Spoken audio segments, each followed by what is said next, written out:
We have a kind of an old jail that's very large, and the sheriff says it's very expensive to maintain, and we pay for that. The cost of a new jail is upwards of $300 million or more. For a jail twice the size of the city of New Orleans has been proposed in that. Do we need a jail that is twice the size of that of the city of New Orleans? And how would we pay for it?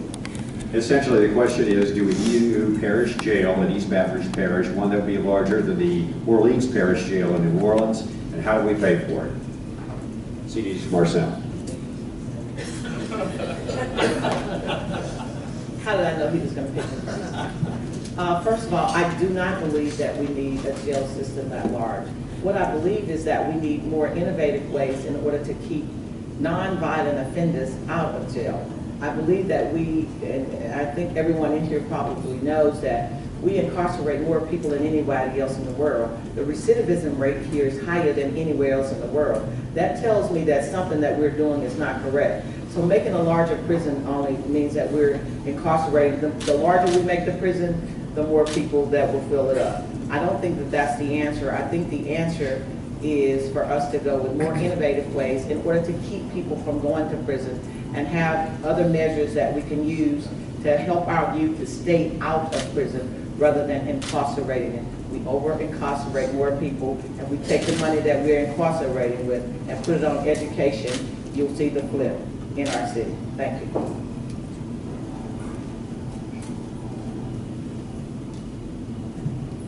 No, I don't think we need a larger facility. We do need a new facility, but not a larger facility. But I will tell you what we need. We need a mental health facility. That is what we need in our city, in our parish. And I'm glad to know that we're on the brink of having a mental health facility developed, one entitled The Bridge. When you look at many of the individuals that are incarcerated, many of them should not be there. They should be on a different path.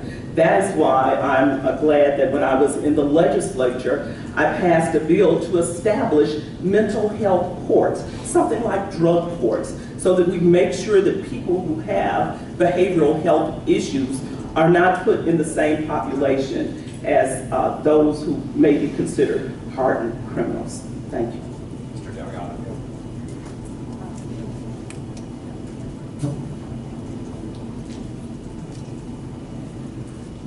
I'm very proud to have worked with Baton Rouge Area Foundation, traveled to San Antonio, visited their mental health facility there, and now have proposed to put on the ballot for, again, December 10th, the funding for the Bridge Center that Senator Broome spoke about.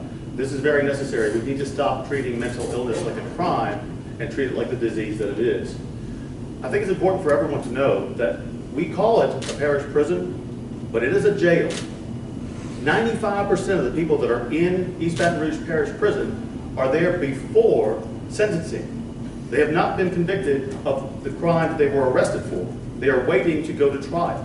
And I think that when we realize that, you can see how people who are presumed innocent, so long as they can make some type of bail, or there can be other accommodations made, don't need to be tying up our resources by the airport. The problem that we have is we keep treating it and calling it a prison, but it is a jail, and we need to make that distinction clear. Thank you. Mr. White.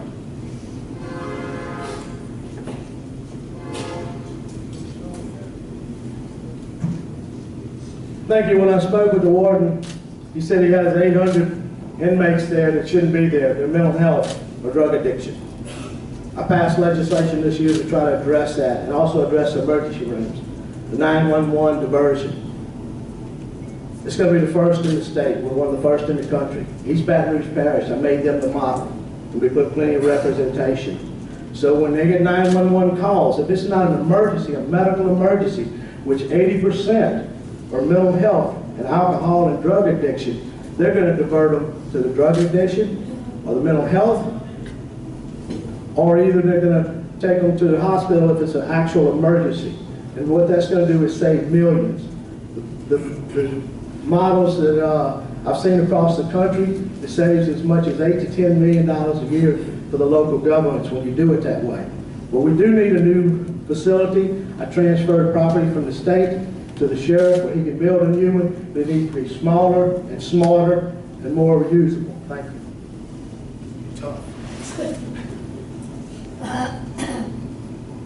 I can only say discussions like this really get me mad. We've dealt with prison issues since Elmer Litchfield was in office. We just keep kicking the can down the road. We've heard all the proposals. We know what we need to do. We have to fix the jail, and we have to deal with all these issues we've talked about.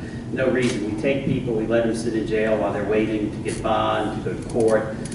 We're doing all types of things that are crazy, but the big issue here is that we aren't getting everybody to the table to talk about how we solve the issue. We're doing this piecemeal, and that's what doesn't work. We keep doing this in issues over and over and over again. When do we learn?